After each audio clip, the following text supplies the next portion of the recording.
আইলা কেমনে? কারণ তৎকালীন যুগে তো ঠেলা গাড়িটাও ছিল না, সাইকেল রিক্সা কিচ্ছু নাই। মক্কা থেকে মসজিদ আকসার দূরত্ব হলো 765 মাইল, 1232 কিলোমিটার। যেতে সময় লাগতো, তাফসীরে কাশফ প্রণেতা বলেন 40 দিন। মরুভূমির রাস্তায় যাওয়া লাগবে, ঘোড়া নিলে ঘোড়া পিপাসায় মরে যাবে, গাধা নিলে গাধা পিপাসায় মরে যাবে। যাওয়ার বাহন একমাত্র ওট। ওট সকাল বেলায় আর সন্ধ্যা বেলায় হাঁটে, দুপুর বেলায় তার আরোহী ক্লান্ত হয়ে যায় গরমের কারণে। রাতের বেলা চুরি হয়, ডাকাতি হয়, তাই চাইলেও চলা যায় না। যেতে সময় লাগতো 40 দিন কমপক্ষে, আসতেও লাগতো 40 দিন, আসা যাওয়ায় 80 দিন। মক্কার লোকেরা প্রশ্ন করে, মুহাম্মদ এক রাত্রে কেমনে গেলা, কেমনে আইলা? অঙ্কের হিসাব তো মিলে না, আমরা মেরাজ মানি না।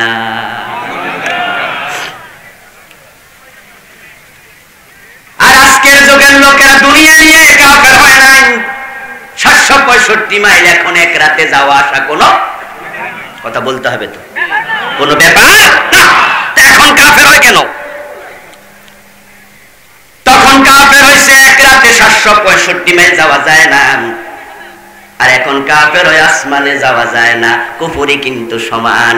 আর আমরা আবু বকরের মতো বিশ্বাসী, অঙ্কের হিসাব বুঝি না। আমার আল্লাহ বলেছে, নবী বলেছে, আমরা বিশ্বাস করেছি, আমরা সন্দেহ করি না।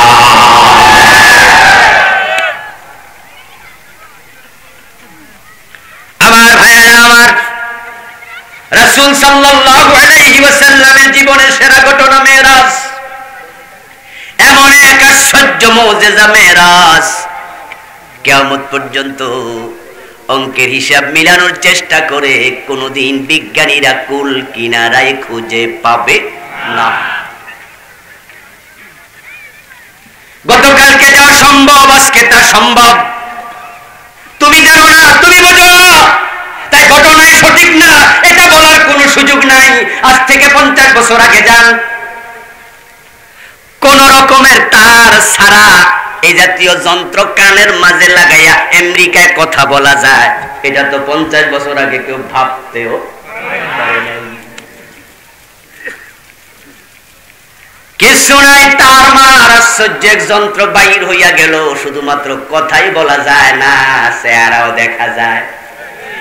যখন ভিডিও কল দেয় তখন দেখবারে হুবহু কাছে। রাসূল সাল্লাল্লাহু আলাইহি ওয়াসাল্লাম কাল্লা মেরাজ করালেন, সপ্তম আকাশ পার করালেন, এমন জায়গায় নিছে যেখানে কোনো মানুষ কখনো যাওয়া সম্ভব না। আপনাদের কাছে আমি একটি প্রশ্ন করতে চাই, মেরাজে রাসূল স্বেচ্ছায় গেছেন, আল্লাহ নিছে? সুবহানাল্লাযী আসরা বিআবদিহি, পুত পবিত্র সেই মহান সত্তা যিনি তার বান্দাকে সফরে নিছে। যদি রাসূল নিজে করতেন তাহলে প্রশ্নগুলো হতো, যাওয়া যাবে কিনা, সূর্য ভেদ করা যায় কিনা, চন্দ্র তারকাগুলো পাশ দিয়ে যাওয়া যাবে কিনা, আকাশের কালো অন্ধকার গহ্বর পার হওয়া যায় কিনা, অক্সিজেনের বোতল ছাড়া যাওয়া যাবে কিনা, আপনার স্থূল দেহ গ্র্যাভিটেশন ফোর্স ভেদ করতে পারবে কিনা, এই প্রশ্ন হতো তখন। রাসূল নিজে যেতেন যখন, কিন্তু রাসূল তো জান নাই রাসূলকে আল্লাহ নিছে। তো আল্লাহ যদি নেয় সেখানে মাখলুকের প্রশ্ন চলে না।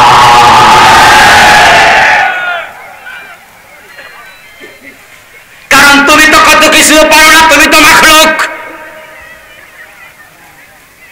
যেমন বন্ধু, পৃথিবীর সবচেয়ে বড় বিজ্ঞানীকে যদি আমরা আজকে এখানে আনতে পারতাম দাওয়াত দিয়া, বর্তমান যুগের সবচেয়ে সেরা বিজ্ঞানী, ওকে যদি আমি প্রশ্ন করি, এনে ভাইজান আপনার সৃষ্টিটা শুরু হয়েছে কোত্থেকে একটু বলুন তো, আপনি কি রকম ছিলেন? বলবে না, আমি ছিলাম আমার মায়ের পেটে। তো মায়ের পেটে কোত্থেকে আইছেন? আমার বাবার পৃষ্ঠদেশ থেকে।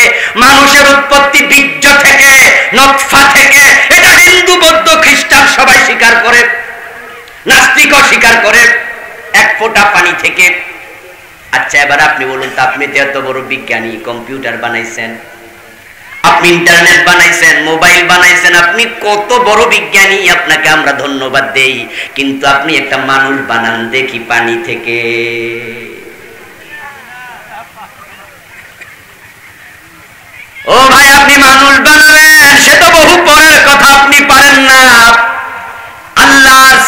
মাখলুক ব্যবহার না কইরা আপনি কিচ্ছু বানাতে পারবেন না। একটা চাল বানানোর ক্ষমতাও আপনার নাই। কিন্তু আপনি পারবেন না পানি থেকে মানুষ বানাতে। আল্লাহ বানাইতে পারে কিনা? জোরে বলতে হবে, পারে কিনা? এবার যদি কেউ জিজ্ঞাসা কেমনে পারে,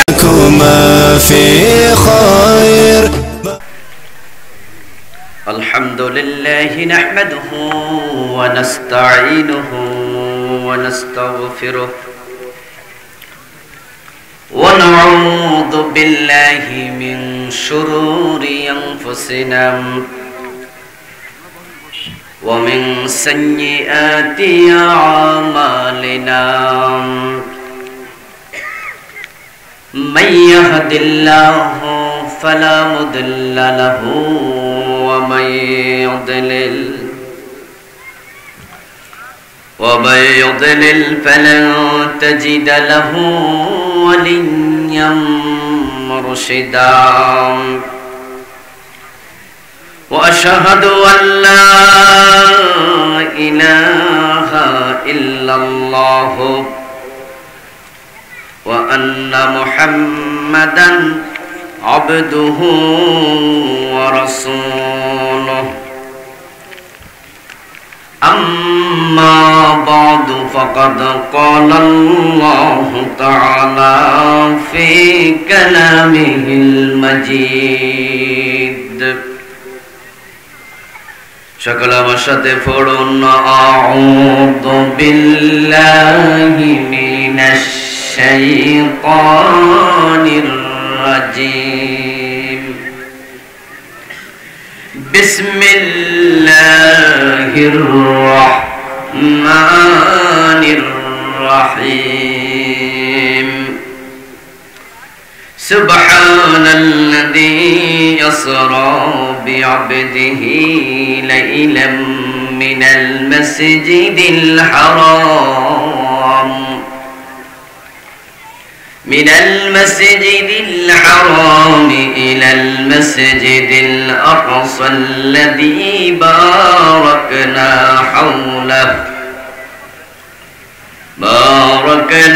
حوله لنريه من آياتنا إنه هو السميع البصير.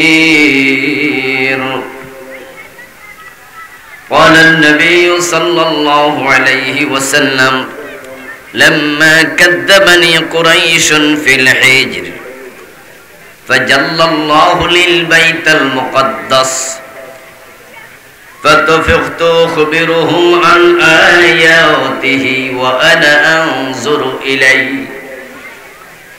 أو كما قال النبي عليه الصلاة والسلام. সকলে মেহেরবানি করে দরুদ ইব্রাহিম পড়ুন। আল্লাহুম্মা সাল্লি আলা মুহাম্মাদিন ওয়া আলা আলি মুহাম্মাদ কামা সাল্লাইতা আলা ইব্রাহিম ওয়া আলা আলি ইব্রাহিম ইন্নাকা হামিদুম মাজিদ। আল্লাহুম্মা বারিক আলা মুহাম্মাদিন ওয়া আলা আলি মুহাম্মাদ كما باركت على إبراهيم وعلى آل إبراهيم إنك حميد مجيد. اللهم صل وسلم وبارك عليه. দারুল করার মাদ্রাসা ও এতিমখানার উদ্যোগে আয়োজিত আজকের এই চমৎকার বার্ষিক তাফসীরুল কোরআন মাহফিলের মুআজ্জাজ মুকাররম সম্মানীয় সভাপতি, পুনাম গ্রুপ অফ কোম্পানিজের মাননীয় চেয়ারম্যান মহতারাম জনাব আলহাজ মাসুদ আলম সাহেব, সম্মানীয় প্রধান অতিথি ৫ নং চর দরবেশ ইউনিয়ন পরিষদের সম্মানীয় চেয়ারম্যান জননেতা জনাব নুরুল ইসলাম ভুট্টো সাহেব, আল্লাহ তাআলা তাদেরকে তার দ্বীনের জন্য কবুল করুন। সম্মানিত উদ্বোধক, দারুল করার ফাউন্ডেশনের সম্মানীয় চেয়ারম্যান মহতারাম একেএম মুয়াজ্জেম হোসেন সাহেব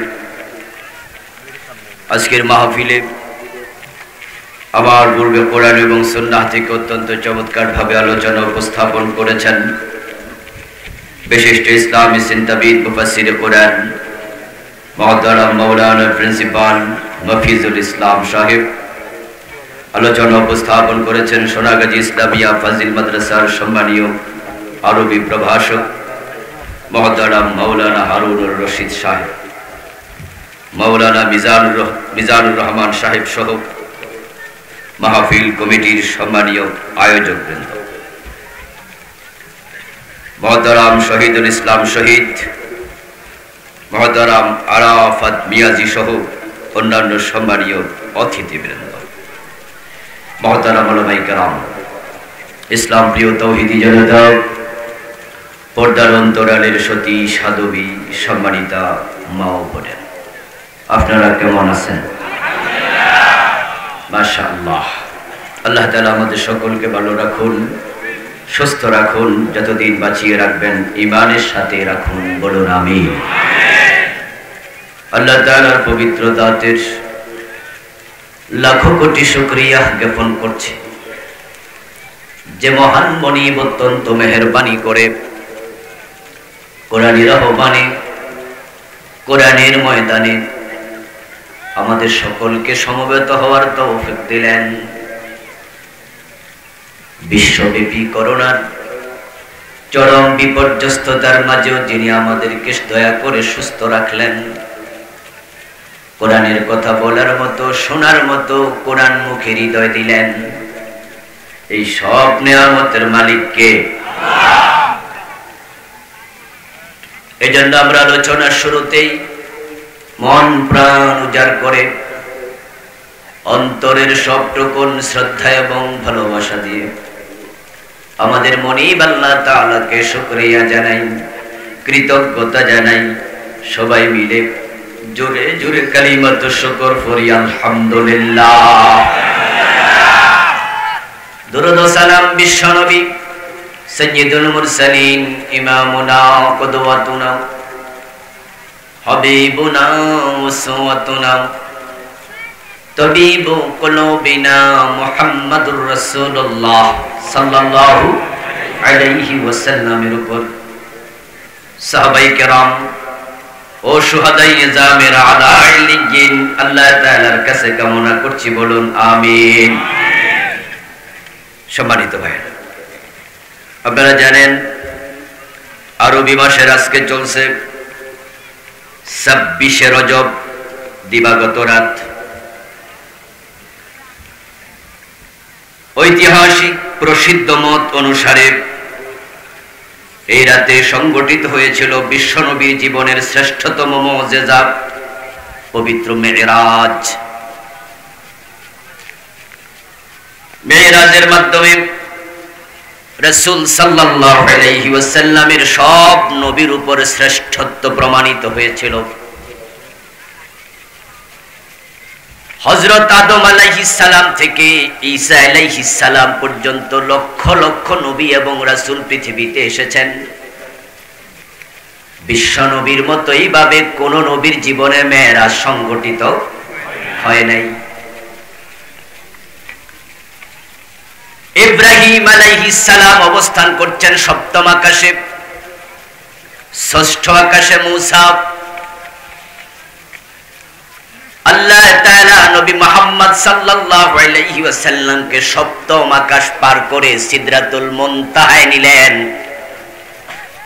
প্রমাণ করে দিলেন বিশ্ব নবীর অবস্থান সব নবীর উপরে। শ্রেষ্ঠ নবীর উম্মত হিসাবে আমাদেরও নবী মুহাম্মদ সাল্লাল্লাহু আলাইহি ওয়াসাল্লামের উম্মত হতে পারার কারণে আল্লাহর প্রতি স্পেশাল কৃতজ্ঞতা দরকার আছে।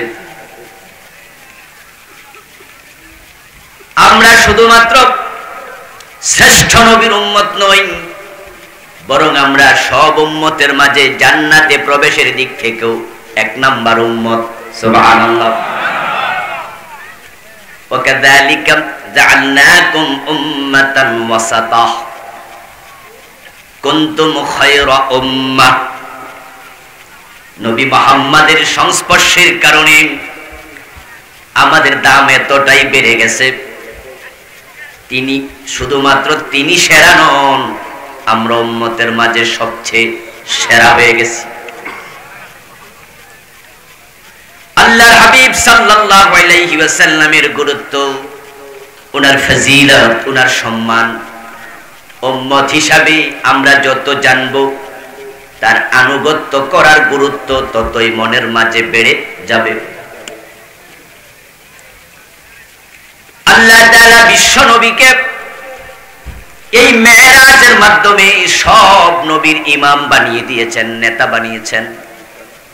মেরাজ বড় তাৎপর্যপূর্ণ একটি ঘটনা। রাসূল নিজে বলেন, মসজিদে আকসাতে সব নবীকে আল্লাহ হাজির করেছেন। কোন একজন মুয়াজ্জিন আযান দিলেন, তারপরে আমরা 2 রাকাত নামাজ সেখানে আদায় করলাম সবাই মিলে। আযানের পরে কোন একজন ইকামত দিলেন, আমরা অপেক্ষমান ছিলাম ইমামতি কে করবে। জিবরিল আমিন আমার হাত চেপে ধরে আমাকে ইমামের জায়গায় দাঁড় করিয়ে দিলেন। এই মেরাজের রাতে আল্লাহর নবী সাল্লাল্লাহু আলাইহি ওয়াসাল্লাম স্বীকৃতি পেলেন ইমামুল মুরসালিন হিসাবে।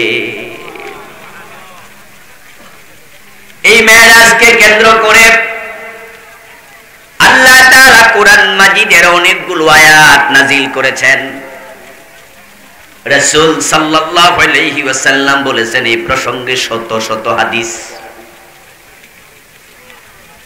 এখন বিশ্বনবীর জীবনের ঘটে যাওয়া শ্রেষ্ঠ মুজিজা এই মেরাজ প্রসঙ্গে আমাদেরও সম্যক ইলম অর্জন করা দরকার আছে না নাই?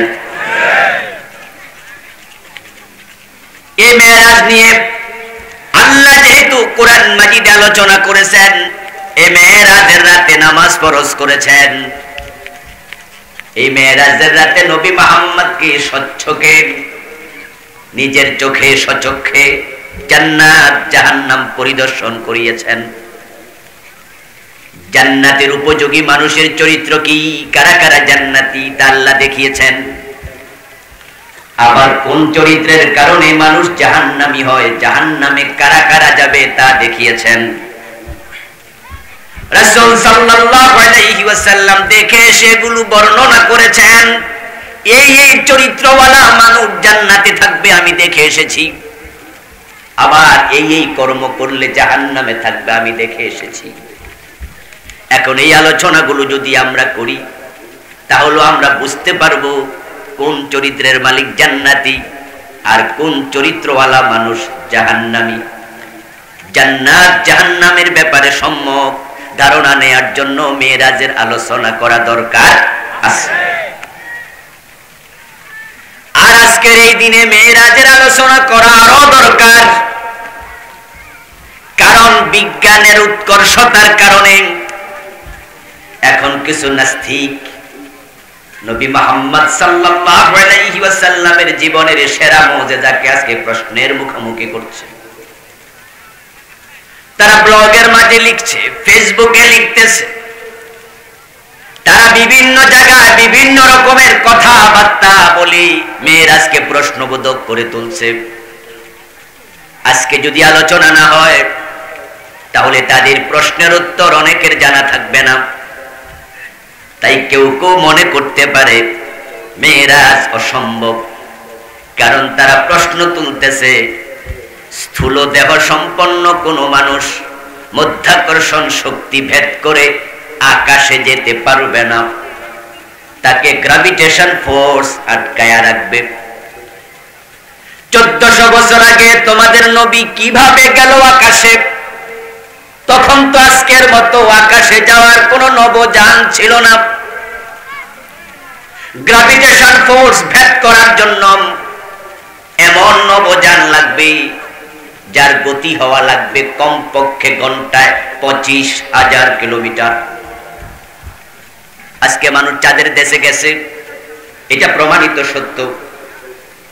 নীল আর্মস্ট্রং চাঁদের দেশে যে পোশাক পরে গিয়েছেন, যেই মাস্ক ব্যবহার করেছেন, পিঠের মাঝে অক্সিজেনের যে বোতলটা বহন করেছেন, যেই নভোযানে করে চাঁদের দেশে গিয়েছেন, আমেরিকার ওয়াশিংটন ডিসিতে স্পেস মিউজিয়াম নামে একটি জাদুঘর বানিয়ে ওই সবগুলো পোশাক, চাঁদের দেশে যাওয়ার নভোযান সব তারা সংরক্ষণ করে রেখেছেন। আমি ছোট্ট মানুষ, আমিও সেখানে গিয়েছি, স্পেস মিউজিয়ামে ঘন্টা দুয়েক অবস্থান করেছি।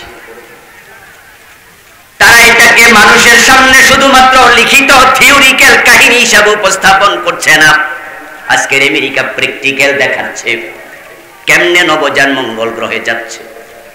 তারা বলতেছে প্রতি সেকেন্ডে যদি কোন নভোযান 8 মাইল গতিবেগে আকাশের দিকে যেতে পারে, তার গতি হবে ঘন্টায় 25,000 মাইল। তাহলেই পরে মাধ্যাকর্ষণ শক্তি ভেদ করা সম্ভব। কিন্তু তোমাদের নবী যেই যুগে মেরাজে গিয়েছে, তোমরা দাবি করতেছো মুসলমানেরা, তখন তো কোনো নভোযান আবিষ্কারই হয় নাই। সুতরাং তোমাদের সব বানোয়াট কিচ্ছা। যদি কোন পর্বতারোহী এভারেস্টের চূড়া আরোহণ করতে যায়, তাকে মাস্ট বি বাধ্যতামূলক ভাবে অক্সিজেন নিতেই হবে। কারণ মানুষ যত উপরে উঠবে, বায়ু শূন্যতা তত বেড়ে যাবে, বায়ু শূন্যতা যত বাড়বে, অক্সিজেন তত ঘাটতি হবে। তাই তো মাত্র 29,000 ফিট উঁচু এভারেস্টে উঠতে অক্সিজেনের বোতল নিতেই হয়। আর তোমাদের নবী যে যুগে আসমানে গেছে, তখন তো অক্সিজেনের বোতল আবিষ্কার হয় নাই, তো গেল কেমনে? অক্সিজেন ছাড়া যাওয়া যায় না মাত্র 29,000 ফিট।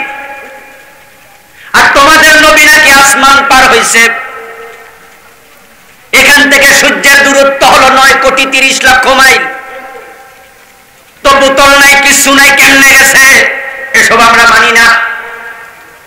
অক্সিজেন ছাড়া যেতে পারবে না আকাশে। সুতরাং তোমাদের মেরাজের কাহিনী মিথ্যা। নাউজুবিল্লাহ। ওরা প্রশ্ন তুলতেছে, আকাশে একজন মানুষ যায় কেমনে? আকাশে আছে কোটি কোটি নক্ষত্র। সূর্য এত পৃথিবীর তুলনায় 13 লক্ষ গুণ বড়। কখনো কখনো রাতের বেলায় খালি চোখে আকাশের দিকে তাকালে আমরা নিজেরা দেখি আকাশে তারকা আছে একবারে জালের মতো বিস্তৃত হইয়া। বাস্তবতাই সূর্যের চেয়ে কোটি গুণ বড় নক্ষত্র আকাশে আছে। আকাশে আছে যুগ্ম নক্ষত্র, binary star, star, cluster, comet, event Horizon, আছে ব্ল্যাক হোল, নিহারিকা পুঞ্জ, ছায়াপথ। এক একটা ছায়াপথে তারকার সংখ্যা কমপক্ষে 10,000 কোটি। এগুলো সব একসাথে চলাফেরা করে। পুরো আকাশ জুড়ে জালের মতো নক্ষত্র বিস্তৃত। তো তোমাদের নবী গেল কেমনে? আর নক্ষত্র মানে তো হলো অগ্নিকুণ্ডলী। সূর্য এমন এক আগুনের গোলার নাম, যার ভিতরে আগুনের উত্তাপ আছে 1,40,00,000 ডিগ্রি সেলসিয়াস। সেখান থেকে পৃথিবীর মাটি, পৃথিবীর বাতাস, পৃথিবীর পানি গরম হয়ে যায় মাত্র 35-36 ডিগ্রি তাপমাত্রা আসলে। বাংলাদেশে যখন 38-39 ডিগ্রি তাপমাত্রা হয়, তখন বাতাস গরম হয়, কুত্তা জিহ্বা বের করে হাঁপায়। কুয়ার পানি গরম হয়।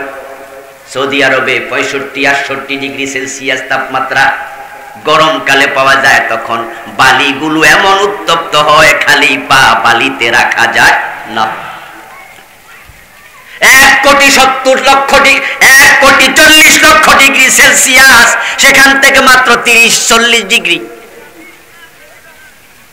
এই যে আয়রন ফ্যাক্টরির মাঝে লোহা গলায়া মোমের মতো বানায়া, তারপরে 5 সুতা রড বানায়, 3 সুতা রড বানায়, রডের গায়ের মাঝে লিখে দেয় BSRM, KSRM। ওই রড গুলো একবারে মোমের মতো হইয়া গলে, তারপরে 5 সুতা 3 সুতা হয়। যে আগুন দিয়ে রড গলায়, লোহা গলায়, সে আগুনের উত্তাপ মাত্র 1538 ডিগ্রি সেলসিয়াস। মাত্র 1500 ডিগ্রি তাপমাত্রায় লোহা গলে যায়। আর তোমাদের নবী আসমানে গেছে, সূর্যের তাপমাত্রা 1,40,00,000 ডিগ্রি কেমনে গেল? জ্বলে পুড়ে তো ছাই হতো। এসব ফাও কথা কইও না। কিসের মেরাজ? নাউজুবিল্লাহ বলবেন না? আজকের এই যুগে নাস্তিকগুলো মেরাজকে প্রশ্নের মুখোমুখি করে দিচ্ছে। আর তাদের এই প্রশ্নের মুখে যাইয়া আমাদের কিছু ভাই আছে যারা যখন দেখে যে জবাব টবাব তো খুঁজে পাই না, তখন তারাও সন্দিহান হইয়া অনেকেই মেরাজকে অস্বীকার করতে বসেছে। আমাদের যুব সমাজ নাস্তিকতার দিকে পা বাড়াচ্ছে। ইসলামের ব্যাপারে তারা আঙ্গুলি তুলে প্রশ্ন করছে। আমি এমন কিছু ভাইয়ের সাথে, এমন কোন ব্যক্তির সাথে কথাবার্তা বলেছি, ইসলামের ব্যাপারে কোনো প্রশ্ন তাদের নাই, আল্লাহর ব্যাপারে নাই, কোরআনের ব্যাপারে নাই, কিন্তু আমাকে বলতেছে কিনা হুজুর একটা বিষয় একটু ভাববেন তো। আমি কই কি? কই মেরাজটা আমার মনে হয় স্বপ্নে হইছে। আমি বললাম কেন রে ভাই, আপনার এই চিন্তা কেন? তখন এবার বলতেছে হুজুর আধুনিক বিজ্ঞান যা বলে আসলে আসমানে যাওয়া তো সহজ না। স্বপ্নে যদি হইয়া যায় তাহলে আর ঝামেলা টামেলা। মুসলমানের সন্তান পর্যন্ত আজকে সন্দিগ্ধ, কনফিউজ। এখন আপনারা এবার বলেন, কমপক্ষে এই মাস যখন আসবে, রজব মাসে মেরাজের স্পেশালি আলোচনা দরকার আছে না? না। আমি আজ থেকে 11 বছর আগে 2010-এ বইটি লিখেছিলাম। 4 বছর গবেষণা করে মেরাজ ও আধুনিক বিজ্ঞান। আমি সেখানে বিজ্ঞানের অনেকগুলো থিওরি উপস্থাপন করেছি এবং আধুনিক বিজ্ঞানীরা পর্যন্ত যারা একসময় মেরাজ স্বীকার করত, তারা কিছু কিছু স্বীকার করতে বাধ্য হচ্ছে। কারণ বিজ্ঞান যত আগাবে ইসলাম বোঝা তত সহজ হয়ে যাবে।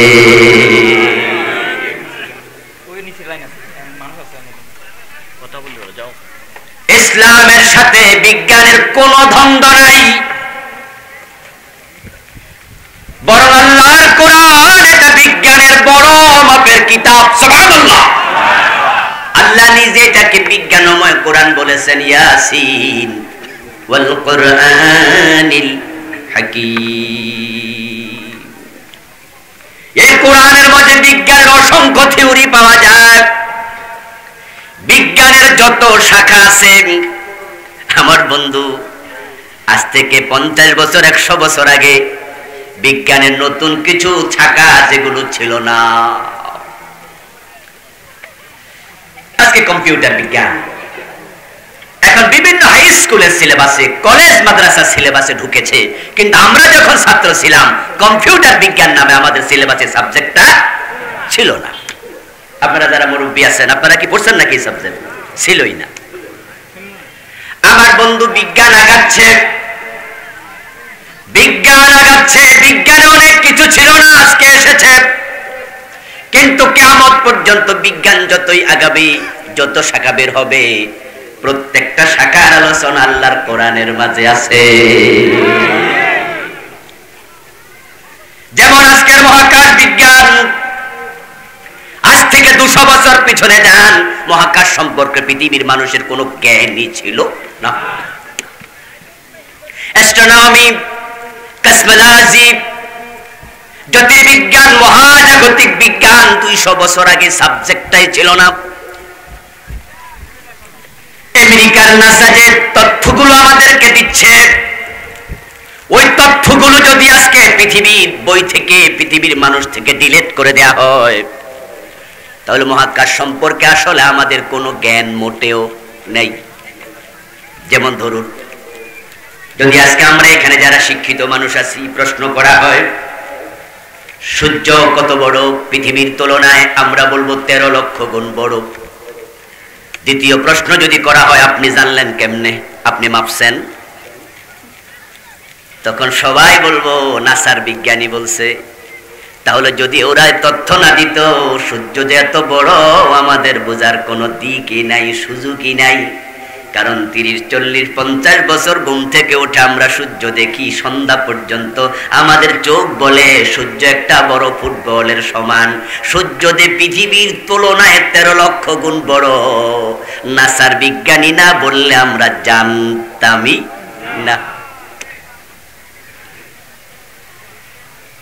আমার বন্ধু, এই সূর্য ডুবে না, সূর্য ওঠে না, ওটা তার কক্ষপথে অলওয়েজ ঘূর্ণায়মান। তাই তো বাংলাদেশের কুয়াকাটায় গেলে যখন দেখি আমরা সূর্য ডুবে গেছে, ঠিক ওই টাইমে যদি আমি কলকাতায় ফোন দেই, তখন কলকাতার বন্ধু বলবে আধা ঘন্টা এখনো ডুবতে বাকি।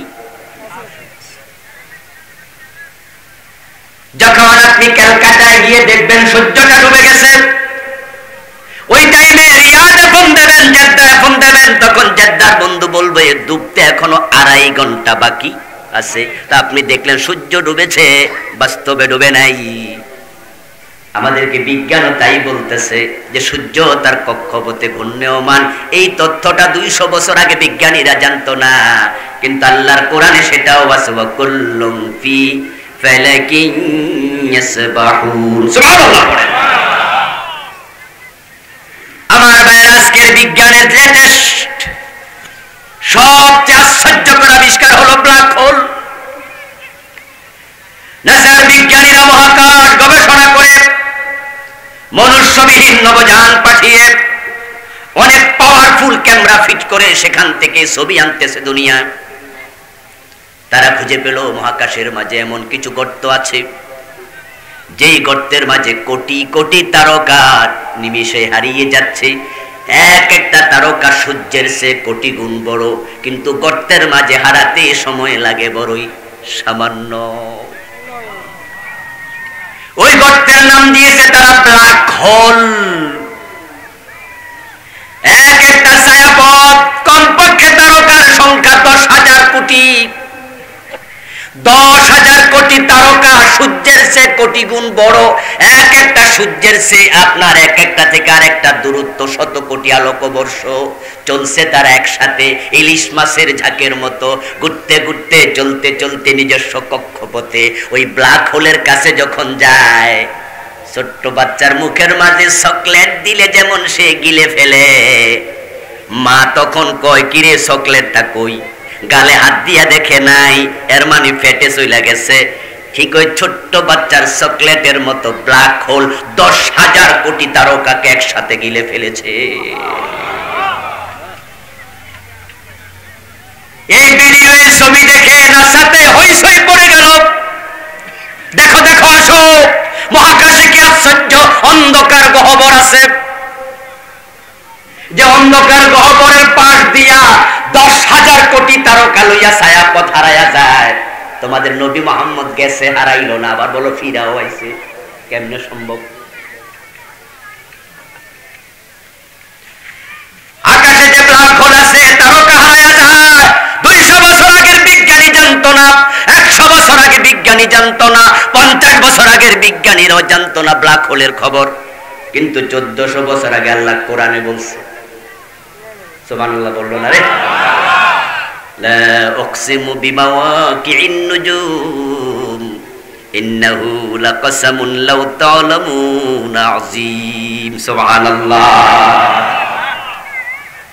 আল্লাহ তাআলা সূরাতুল ওয়াকিয়াতে বলেন, আমি কসম করতেছি এমন জায়গা যেখানে তারকা হারিয়ে যাবে। সুবহানাল্লাহ পড়েন। লা উকসিমু বিমাওয়াকি'ন নুজুম। নুজুম বহু বচন, এক বচন নাজমুন, ওয়ান নাজমি ইজা হাওয়া। নাজমুন মানে একটা তারকা, নুজুম মানে অগণিত অসংখ্য তারকা। আবার মাওয়াকে শব্দটা বহু বচন, এক বচন হলো মাউকা। বিজ্ঞানীরা আজকে বলতেছে এই জাতীয় ব্ল্যাক হোলের সংখ্যা 1-2টা না, আকাশে হাজার হাজার ব্ল্যাক হোল আছে, কোটি কোটি তারকা আছে। ওই তারকা হারায়া যাচ্ছে নিয়মিত, আবার আল্লাহ বানাচ্ছে, আবার হারায়া যাচ্ছে। এভাবে আকাশ জগতে চলছে আল্লাহর কুদরতের লীলা খেলা। ইন্নাহু লাকাসামুন লাউ তা'লামুনা আযীম। আযীম ইন্নাহু লাকাসামুন আযীম ওয়ালাউ তাআলামুন। শব্দ এভাবে সাজালে অর্থ বুঝতে সহজ। আল্লাহ বলে আমি এমন এক জায়গার কসম করেছি, যদি তোমরা বুঝতে তাহলে বুঝতে এটা কত বড় কসম। ইন্নাহু লাকাসামুন লাউ তাআলামুন আযীম, ইন্নাহু লাকাসামুন আযীম লাউ তাআলামুন। আল্লাহ নিজে কয় আমি কি কসম যে করছি, কত বড় কসম করছি। মক্কার কাফেররা স্বীকার করেছে আকাশ নিয়ে নয়, তারা স্বীকার করেছে জমিন নিয়ে। কারণ 1400 বছর আগে নবী মুহাম্মদ আসমানে গেছে, তারা কাহিনী শুনতে রাজি না। তারা কয় মুহাম্মদ থামো থামো, তুমি আসমানে গেছো না, কই গেছো সব বাদ দাও, আমরা তোমার কাছে জানতে চাই এক রাতে মসজিদে আকসায় কেমনে গেলা, আইলা কেমনে? কারণ তৎকালীন যুগে তো ঠেলা গাড়িটাও ছিল না, সাইকেল রিক্সা কিচ্ছু নাই। মক্কা থেকে মসজিদে আকসার দূরত্ব হলো 765 মাইল, 1232 কিলোমিটার। যেতে সময় লাগতো, তাফসীরে কাশফ প্রণেতা বলেন 40 দিন। মরুভূমির রাস্তায় যাওয়া লাগবে, ঘোড়া নিলে ঘোড়া পিপাসায় মরে যাবে, গাধা নিলে গাধা পিপাসায় মরে যাবে। যাওয়ার বাহন একমাত্র ওট। ওট সকাল বেলায় আর সন্ধ্যা বেলায় হাঁটে, দুপুর বেলায় তার আরোহী ক্লান্ত হয়ে যায় গরমের কারণে। রাতের বেলা চুরি হয়, ডাকাতি হয়, তাই চাইলেও চলা যায় না। যেতে সময় লাগতো 40 দিন কমপক্ষে, আসতেও লাগতো 40 দিন, আসা যাওয়ায় 80 দিন। মক্কার লোকেরা প্রশ্ন করে মুহাম্মদ এক রাত্রে কেমনে গেলা, কেমনে আইলা? অঙ্কের হিসাব তো মিলে না, আমরা মেরাজ মানি না।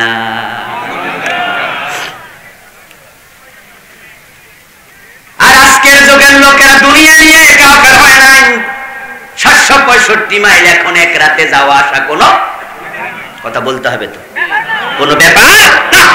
এখন কাফের হয় কেন? তখন কাফের হয়েছে এক রাতে 765 মাইল যাওয়া যায় না, আর এখন কাফের হয়ে আসমানে যাওয়া যায় না। কুফরি কিন্তু সমান। আর আমরা আবু বকরের মতো বিশ্বাসী, অঙ্কের হিসাব বুঝি না।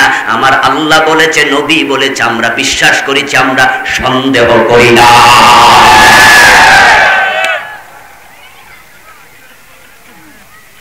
আমার ভাইয়েরা আমার, রাসূল সাল্লাল্লাহু আলাইহি ওয়াসাল্লামের জীবনের সেরা ঘটনা মেরাজ। এমন এক আশ্চর্য মুজিজা মেরাজ, কিয়ামত পর্যন্ত অঙ্কের হিসাব মিলানোর চেষ্টা করে কোনদিন বিজ্ঞানীরা কুল কিনারায় খুঁজে পাবে না। গতকালকে যা সম্ভব আজকে তা সম্ভব। তুমি জানো না, তুমি বোঝো না, তাই ঘটনায় সঠিক না এটা বলার কোনো সুযোগ নাই। আজ থেকে 50 বছর আগে যান,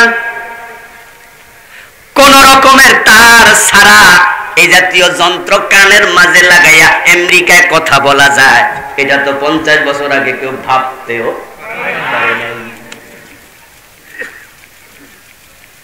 কিছু নাই, তার মার আশ্চর্য এক যন্ত্র বাইর হইয়া গেল, শুধুমাত্র কথাই বলা যায় না, চেহারাও দেখা যায়। যখন ভিডিও কল দেয় তখন দেখবারে হুবহু কাছে। রাসূল সাল্লাল্লাহু আলাইহি ওয়াসাল্লাম কাল্লা মেরাজ করালেন, সপ্তম আকাশ পার করালেন, এমন জায়গায় নিছে যেখানে কোনো মানুষ কখনো যাওয়া সম্ভব না। আপনাদের কাছে আমি একটি প্রশ্ন করতে চাই, মেরাজে রাসূল স্বেচ্ছায় গেছেন, আল্লাহ নিছে? সুবহানাল্লাযী আসরা বিআবদিহি, পুত পবিত্র সেই মহান সত্তা যিনি তার বান্দাকে সফরে নিছে।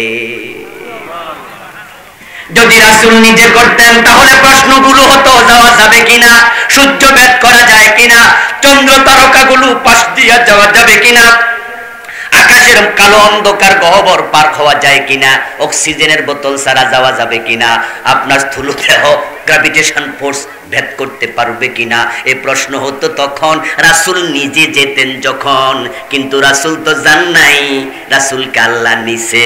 তো আল্লাহ যদি নেয় সেখানে মাখলুকের প্রশ্ন চলে না।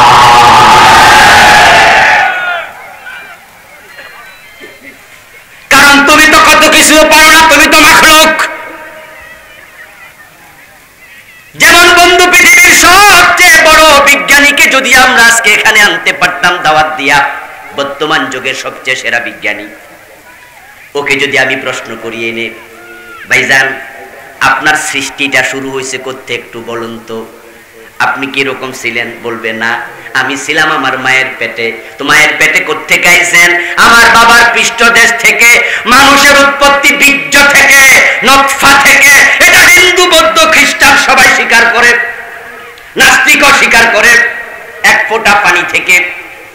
আচ্ছা এবার আপনি বলুন তো, আপনি তো এত বড় বিজ্ঞানী, কম্পিউটার বানাইছেন, আপনি ইন্টারনেট বানাইছেন, মোবাইল বানাইছেন, আপনি কত বড় বিজ্ঞানী, আপনাকে আমরা ধন্যবাদ দেই। কিন্তু আপনি একটা মানুষ বানান দেখি পানি থেকে।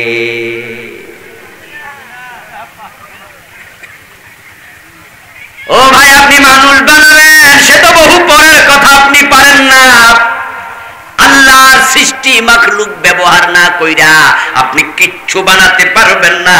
একটা চাল বানানোর ক্ষমতাও আপনার নাই। কিন্তু আপনি পারবেন না পানি থেকে মানুষ বানাতে। আল্লাহ বানাইতে পারে কিনা? জোরে বলতে হবে, পারে কিনা? এবার যদি কেউ জিজ্ঞাসা কেমনে পারেন, ফিরকাতুন ফাওকাল জাবাল ওয়া ফিরকাতুন দুনাহু, রাওয়াহুল বুখারী। সুবহানাল্লাহ। জাবালে নূরের পাদদেশে বিশ্ব নবী দাঁড়িয়ে আছেন রাতের বেলায়, পূর্ণিমার চাঁদ আকাশে জ্বলজ্বল করে জ্বলছে।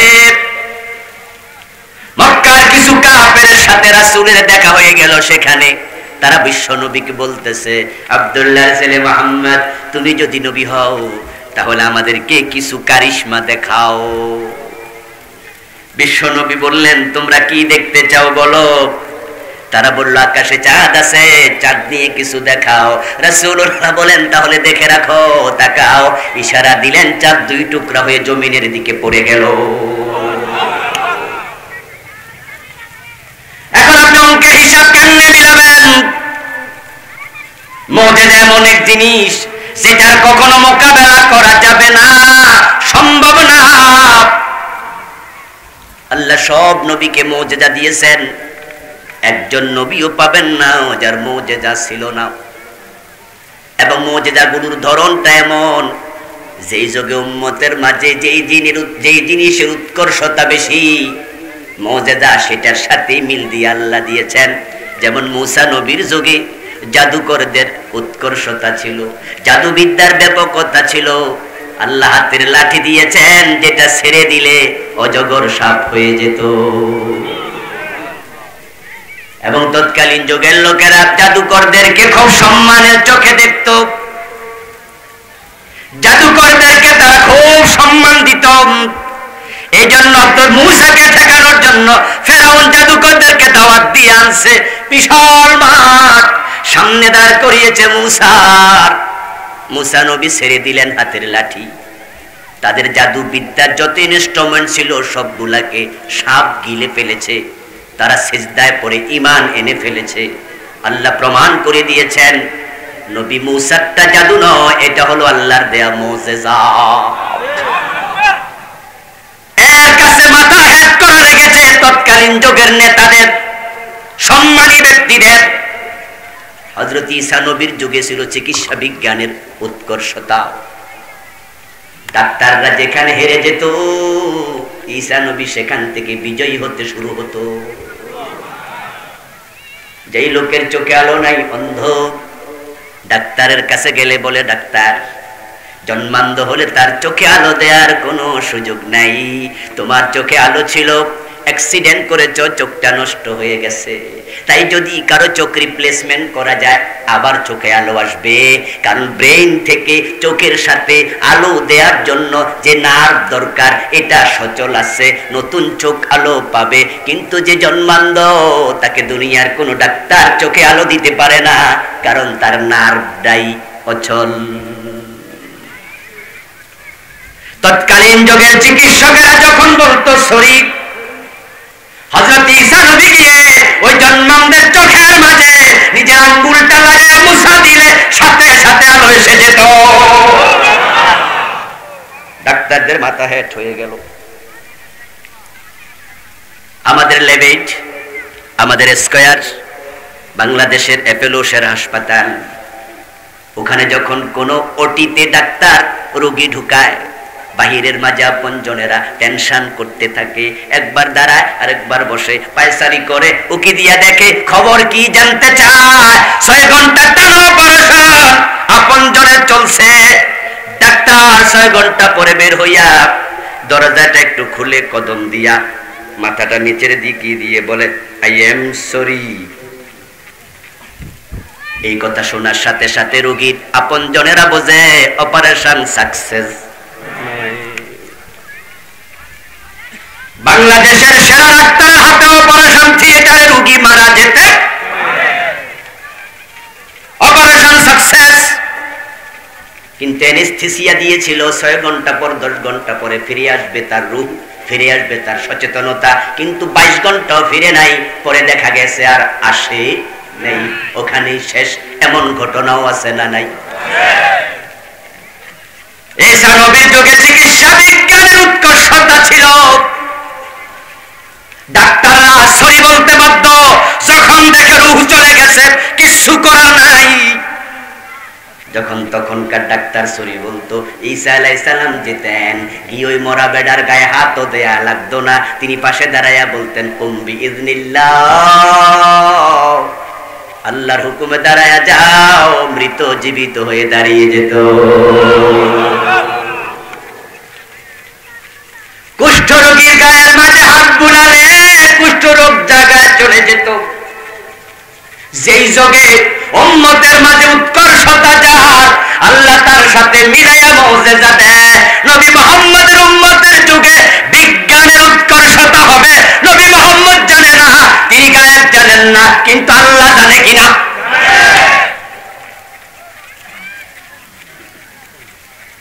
ওনার তিরোধানের 1400 বছর পরে, 1300 বছর পরে মানুষ চলে যাবে মঙ্গল গ্রহে, চাঁদের দেশে, গ্রহ থেকে গ্রহান্তরে।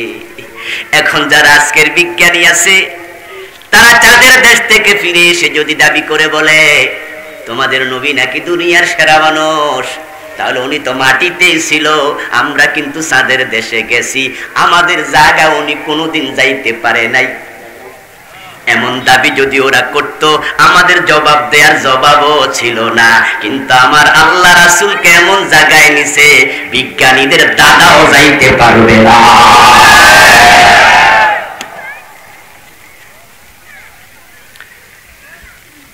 আজকে বিজ্ঞানের যতগুলো শাখা আছে সবচেয়ে আশ্চর্যজনক শাখার নাম হলো মহাকাশ বিজ্ঞান। আমার বন্ধু বিশ্বনবীকে আল্লাহ মেরাজ করাইয়া প্রমাণ করে দিয়েছে দুনিয়ার বিজ্ঞানীদের বিজ্ঞান ওনার মুজিজার কাছে কিছুই না।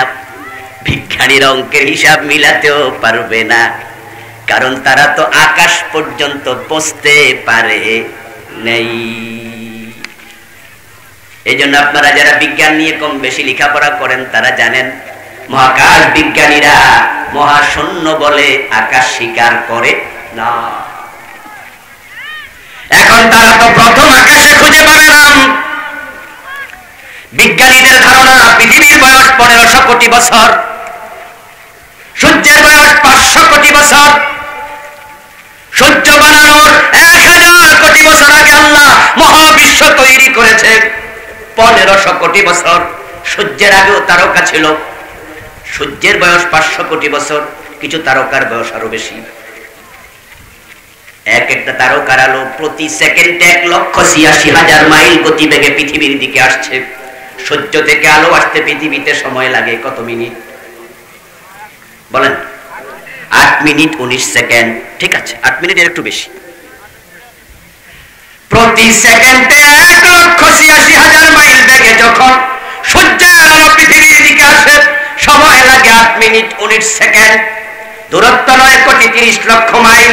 বিজ্ঞানীদের ধারণা এমন কিছু তারকা আকাশে আছে কোটি বছর আগে সৃষ্টি হয়েছে, তার আলো আজ পর্যন্ত আসে নাই। এত দূরে, এত দূরে। আকাশ কি তার নিচে না আরো উপরে? কোরআনের বক্তব্য, ইন্না যায়্যানাস সামাআদ দুনিয়া বিজিনাতিল কাওয়াকিব। সুবহানাল্লাহ পড়েন, সুবহানাল্লাহ। এই মাইকওয়ালা ভাই কই? একটা হরণ আমার কানের দিকে ফিরিয়ে দাও, যে কোনো দিক থেকে, ডাইরেক্ট আমার কানে যাও। আল্লাহ তাআলা বলেন, আমি দুনিয়ার আকাশকে তারকার সুষমা দিয়ে সাজিয়েছি, আমি তারকা দিয়ে সুসজ্জিত করেছি। এই যে আমাদের উপরে সামিয়ানা আছে, আপনাদের উপরে আছে, কিন্তু আপনাদের উপরে ফুল নাই। আমাদের মঞ্চে একটু ফুলও আছে, আছে না? দেখা যায় কিনা?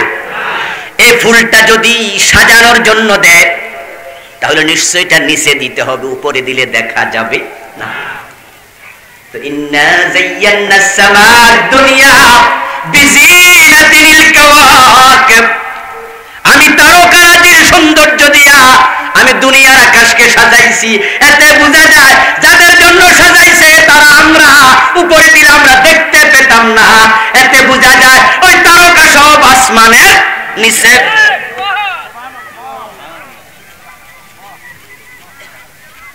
আপনারা জেনে থাকবেন, বিজ্ঞানীরা কিন্তু আজ পর্যন্ত মঙ্গল গ্রহে এখনো যেতে পারেনি, শুধু নবযান পাঠাইছে। তা শত শত নবযান আকাশে ক্রাশ করেছে, অনেক নবযান মঙ্গল গ্রহে নামতে পারেনি, আকাশে শেষ।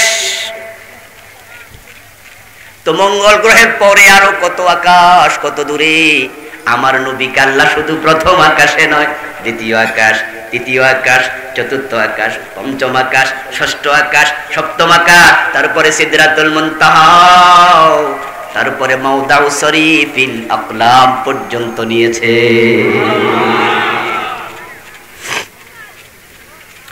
কোন অক্সিজেনের প্রয়োজন আল্লাহ নাই।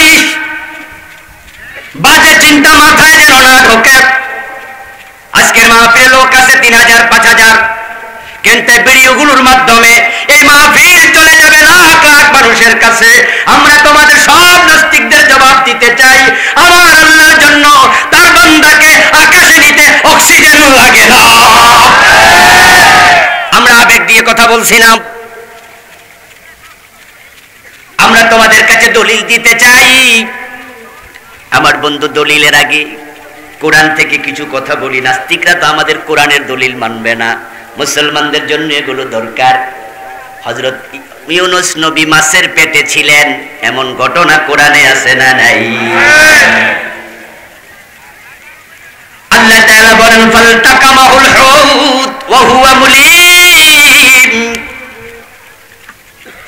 আমরা যেমন ভাত লোকমা দিয়া খাই, ফালতাকামাহুল হুত, মাছ উনাকে লোকমার মতো গিলে ফেলেছে। যেই মাছ ইউনূস নবীরে গিলছে, ওই মাছের গাল কত বড়। গাল যদি এত বড় হয়, পেট কত বড়। পেট যদি এত বড় হয়, মাছটা কত বড়।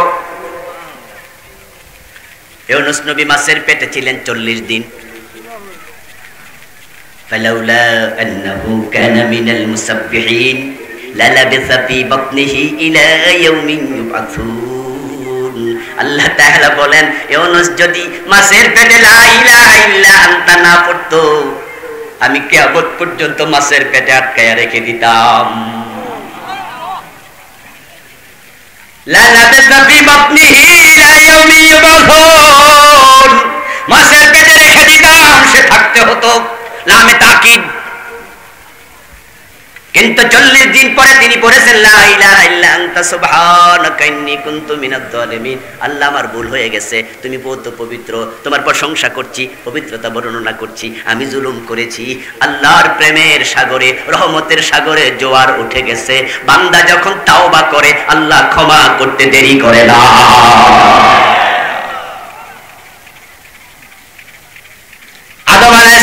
অন্যায় করেছিলেন, জান্নাতে গাছের ফল খেয়েছেন, নিজের গা থেকে পোশাক পরে গেছেন, অন্তরে টেনশন তৈরি হয়েছে, কামটা করলাম কি? ফাতালাক্কা আদামু মির রাব্বিহি কালিমাত ফাতাবা আলাইহি, তিনি আল্লাহর পক্ষ থেকে কিছু কালেমা পাইছে, রব্বানা যালামনা আনফুসানা বলেছে, ফাতাবা আলাইহিম, আল্লাহ ক্ষমা করতে দেরি করেন নাই। ফালিল ফাউর, আলেম ওলামারা জানে, ওয়াউলিল জামঈ ফালিল ফাউরি সুম্মা লিতারাখি, এগুলো হরফে আতফ, ফা ব্যবহার হয় কোন কাজ ঘটার সাথে সাথে আরেকটা কাজ ঘটার জন্য ফা আসে। আদম নবী তওবা করেছেন, আল্লাহ ক্ষমা করেছে, দেরি করে নাই, 350 বছর কাঁদছে, তারপরে ক্ষমা পাইছে। এগুলো সব বানোয়াট কিচ্ছা, এগুলো বানোয়াট কাহিনী। উনি শ্রীলঙ্কার সিংহলে আসছে, ওখান থেকে কানতে কানতে গেছে আরাফায়, মা হাওয়া জিদ্দা থেকে কানতে কানতে গেছে আরাফায়, সেখানে যাই রাসূলের উসিলা দিয়ে দোয়া করছে, তারপরে ক্ষমা পেয়েছে। এগুলোর কোনো ভিত্তি ইসলামে নেই। ফাতালাক্কা আদামু মির রাব্বিহি কালিমাত ফাতাবা আলাইহি, দুইটাই ফা। আদম আলাইহিস সালাম শ্রীলঙ্কায়, সেইটার তো তথ্য নাই, এটাই তো বাজে কথা। আদম যেই পাহাড়ে নেমেছে, সে পাহাড়ের নাম কি? এডামস পিক। কি নাম? ইংরেজিতে বলে এডামস পিক, বাংলায় বলে আদম পাহাড়, আর শ্রীলঙ্কার লোকেরা বলে শ্রীপাদা। তার উচ্চতা হলো ৭৫০০ ফিটের বেশি। আমি নিজে উঠেছিলাম ওই পাহাড়ে, সময় লেগেছে 4 ঘন্টা 10 মিনিট। সিঁড়ি বেয়ে ওঠা লাগে, মেঘমালা ছিল আমাদের নিচে, 2 জন মানুষ আমরা উঠেছিলাম। আল্লাহু আকবার, এত উঁচু। শখ হয়েছিল আদমের পাটা একটু দেখে আসি, আদমের ফোলা বাপের ঠ্যাং দেখতে গেছি, কিন্তু গিয়ে দেখি একবারে ফাও কথা। এটা শ্রীলঙ্কার রাজধানী থেকে 350 থেকে 400 মাইল দূরে, অনেক ব্যাকওয়ার্ড প্লেস, জঙ্গল টঙ্গল পার হইয়া যাওয়া লাগে। রওনা দিয়েছি, আশার নামাজ পড়ে ফজরের টাইমে গিয়ে পৌঁছেছি, কারণ সূর্য ওঠার আগে উঠলে কষ্ট কম হবে। আমার ভাইয়েরা, যে ড্রাইভার নিলাম সে ড্রাইভারও ছিল মুসলিম। তাকে যখন বললাম আমরা অমুক জায়গায় যাব, ইংরেজি অ্যাভেলেবেল লোকে বোঝে, শ্রীলঙ্কাতে 100% শিক্ষিত রিক্সাওয়ালারা ইংরেজি জানে। ওকে যখন বললাম যে আমরা এডামস পিকে যাব, যেখানে আদম আলাইহিস সালাম নাম ছিল, উনার একটা পা আছে, ওটা দেখতে যাব, জায়গাটা তুমি চিনো? সে প্রশ্ন করতেছে, আদম এই দেশে নামছে, তোমরা কই লোকেরা? তা আমি বললাম যে বলে কি, কারণ আমার সাথে যে ছিল সে চিটাঙ্গের একজন ব্যবসায়ী, আমরা 2 জন গিয়েছিলাম। তখন আমি হুজুর মানুষ, আমি তারা ইসলাম বোঝানো সহজ, তা আমি তার বুঝাইলাম, মিয়া কও কি এখানে নামছে, আমরা এগুলো শুনছি, ঠ্যাংও একটা আছে। ও বলতেছে আমরা জানি ওটা বৌদ্ধদের আখড়া, ওখানে বৌদ্ধ মন্দির, ওখানে পূজা চলে, ওটা নাম দিয়েছে শ্রীপাদা। তোমরা বলছো এটা শ্রী, আচ্ছা ঠিক আছে, আমি যাবো, টাকা পাবো, আমার কি, চলো।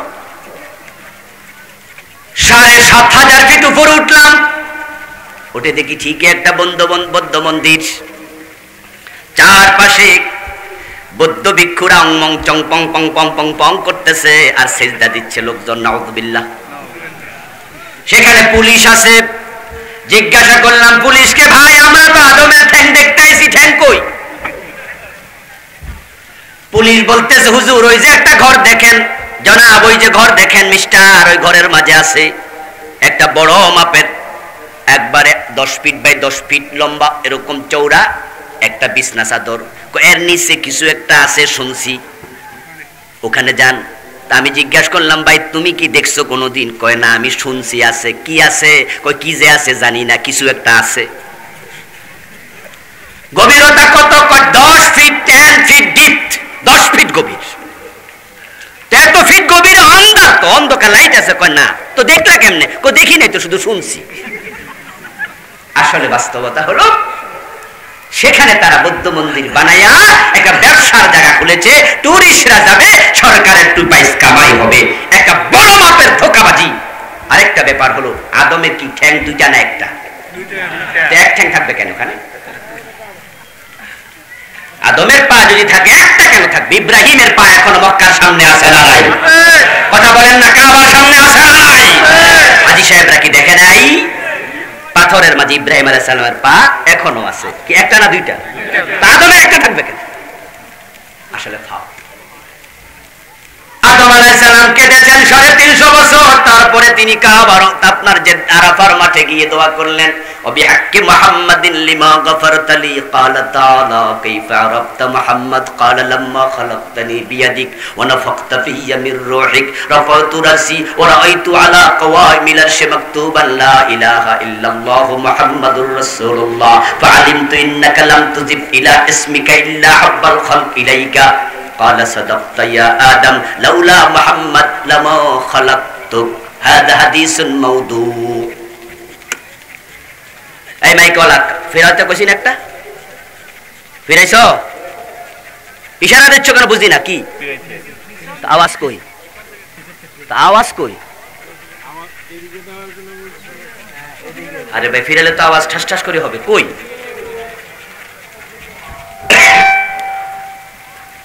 দেখি এবার হতেছে। এই তো একটু কমাও।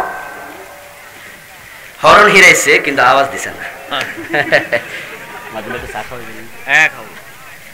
জিকির করুন লা ইলাহা ইল্লাল্লাহ, সবাই লা ইলাহা ইল্লাল্লাহ। দুটো লাগছে আছে নিয়ে আসা, কাপ সহ এসো।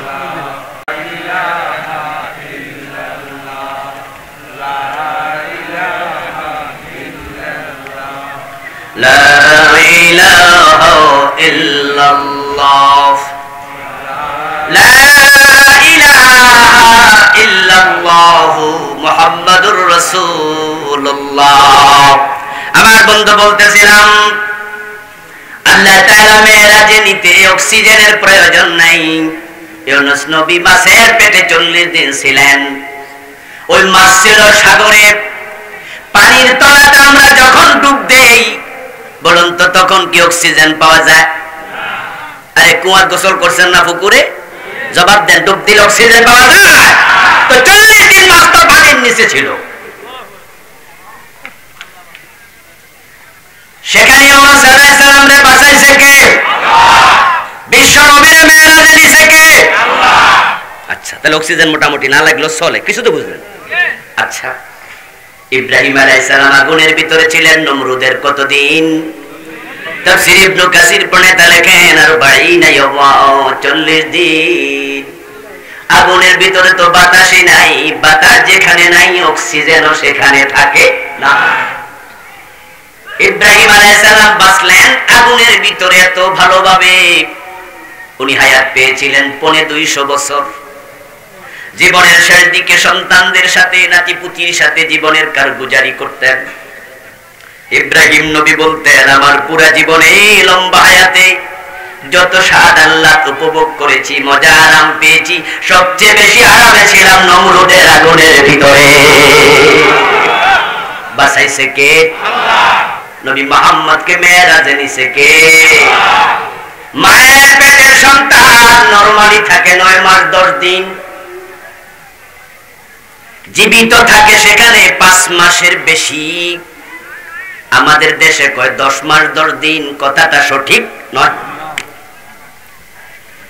9 মাস 10 দিন কম বেশি থাকে নরমাল। 9 মাস 10 কম হতে পারে, বেশি হতে পারে, তবে 6 মাসের কম হবে না। 6 মাসের কম হলে সন্তান বাঁচে না। প্রথম 40 দিন পানি বীর্য, দ্বিতীয় 40 দিন রক্তপিণ্ড, তৃতীয় 40 দিন মাংসপিণ্ড, 43 120 দিন যখন যায় ফাকাসাউনাল ইজাম লাহমা। আল্লাহ কোরআনে বলেন, আমি তখন মাংসের ভিতরে হাড্ডি ঢুকাইয়া ওই হাড্ডি মাংস দিয়া ঢেকে মানুষ বানাই। চলে গেল 4 মাস, হাত আছে, চোখ আছে, কর্ণ নাসিকা আছে, কিন্তু রূহ নাই, এখনো রূহ আসে নাই। তুমি মৃত একটা পুতুলের মতো। 4 মাস যাওয়ার পর রূহের জগৎ থেকে আল্লাহ রূহ পাঠায়। রূপ পাঠানোর পরে মায়ের পেটে এবার নড়াচড়া করে, মাঠের পায় সন্তান নড়তেছে। এবার আপনারা জবাব দেন, এই সন্তানটা এখন জীবিত না মৃত? কথা বলেন না কেন ভাইরা?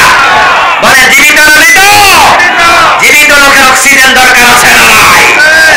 পেটের মাঝে অক্সিজেন করতে আসবে। 5 মাস জীবিত, কিন্তু সন্তানের নাক এবং মুখ থাকে পানির ভিতরে।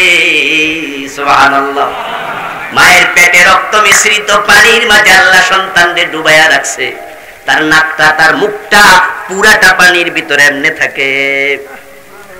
এখন সে খায় দিয়া কোন জায়গা দিয়া, পান করে কোন জায়গা দিয়া, পেট থেকে বের হলে দেখিও নাভির সাথে আল্লাহ সংযোগ দিয়েছে। তোমার পেটের পানির ভিতরে 5 মাস জীবিত, অক্সিজেন পাইল কই? এ পেটের ভিতরে অক্সিজেন ছাড়া বাঁচাইছে কে? আল্লাহ। অতি যুক্তিবাদী দুই একজন বলবে হুজুর না, হয়তো মায়ের আঁত দিয়া নার দিয়া অক্সিজেন চলে গেছে। আমি বলবো তর্কের খাতিরে মেনে নিলাম, কিন্তু ডিম থেকে বাচ্চা ফোটা 2 দিন আগে, 1 দিন আগে কানের কাছে ডিম ধরিও চিচি আওয়াজ পাইবা। মুরগির বাচ্চা জীবিত, ডিমে ছিদ্র নাই, সেখানে বাতাস পৌঁছালো কে?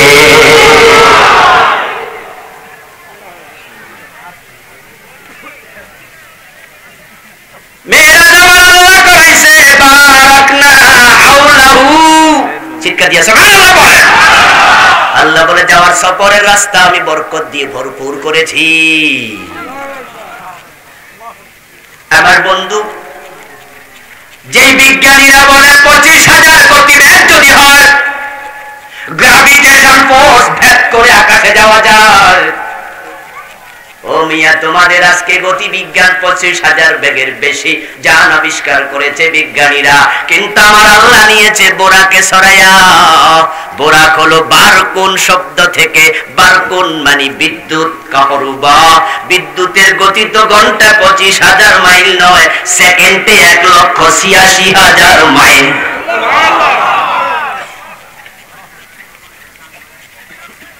রাসূল সাল্লাল্লাহু আলাইহি ওয়াসাল্লাম বলেছেন, আমি যে বোরাকে উঠেছি সে তার চোখ যতটুকু দেখে 1 লাফে ততটুকু যায়। সুবহানাল্লাহ।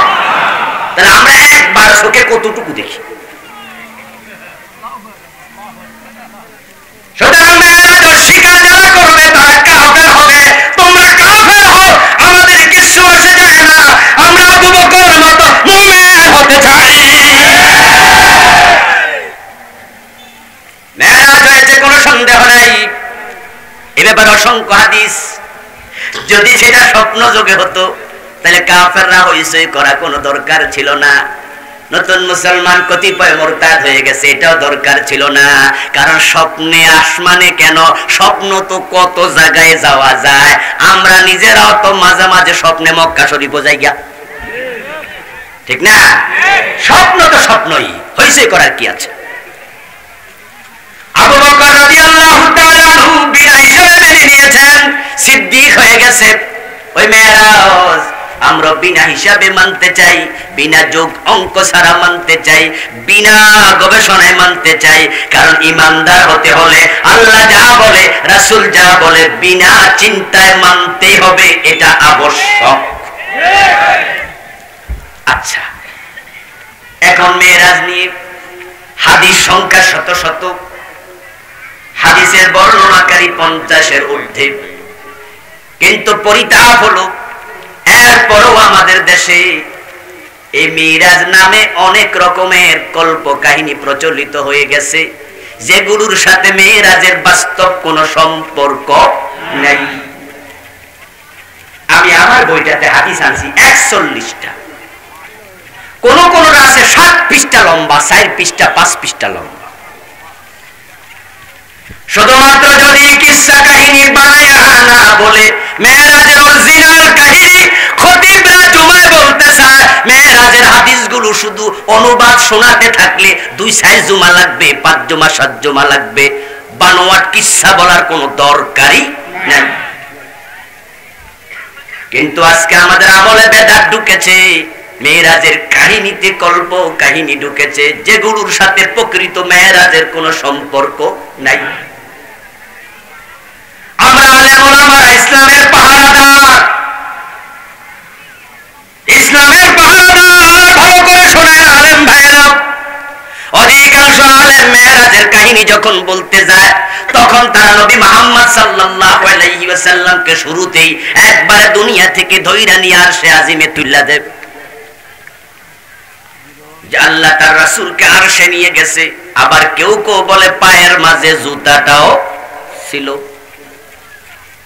বিখ্যাত কাহিনী, যেটা না বললে মেরাজের আলোচনাই হয় না, সেটা হলো সিদরাতুল মুনতাহায় গিয়া জিবরিল আমিন বলেছে ওয়ালাউ তাকাদ্দামতু খাতওয়াতান লা হাতারিকান্না, আর এক কদম যদি যাই আমি জ্বলে পুড়ে ছাই হয়ে যাব। এই কাহিনী শুনে নাই এমন শ্রোতা পাওয়া যাবে না, অথচ সেগুলো সবগুলো আগাগোড়া মিথ্যা।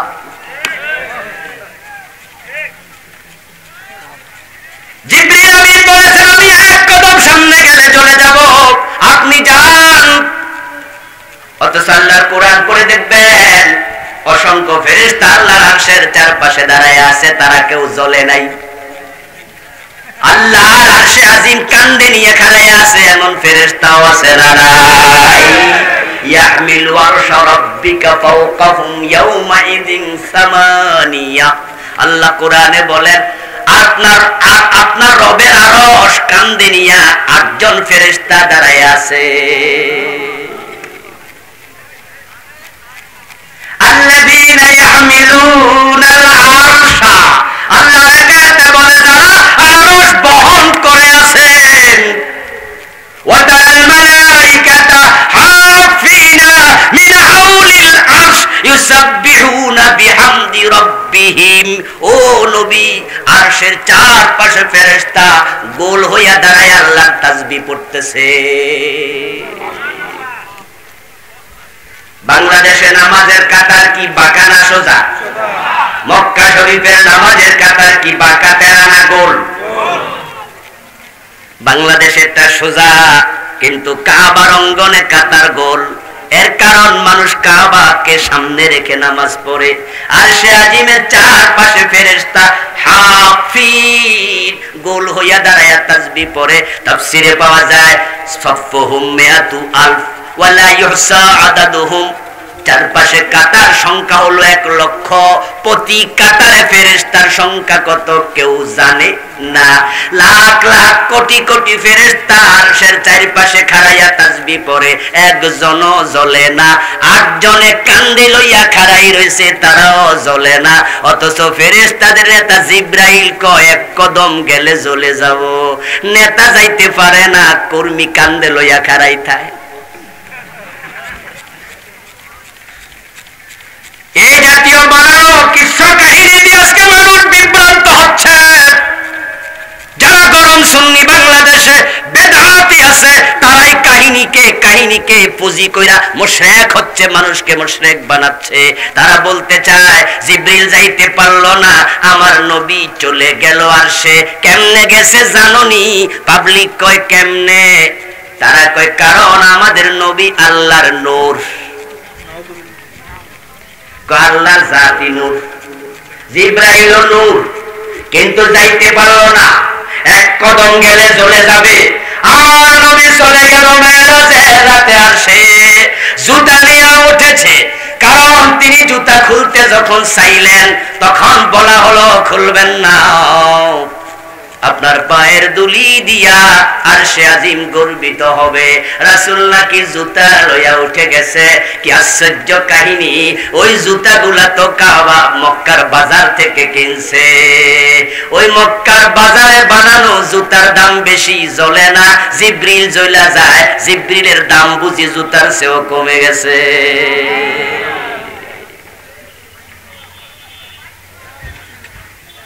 এখন তারা বলে জিবরিল যাইতে পারলো না, রাসূল কেমনে যায়? কারণ রাসূল তো আল্লাহর নূর। নাউযুবিল্লাহ বলেন। কুমিল্লায় একজন বক্তা ছিলেন, যার নামের আগে ছিল ডক্টর, নামের শেষে আছে পেয়ারা। তিনি মরে গেছেন, নামটা পুরা বললাম না, দরকার নাই। উনি মাহফিলগুলোতে ওয়াজ করতে যাওয়ার সময় মোমবাতি নিয়ে যাইতো। স্টেজে বসে মানুষে বলতো রাসূল আল্লাহর অংশ, নাউজুবিল্লাহ।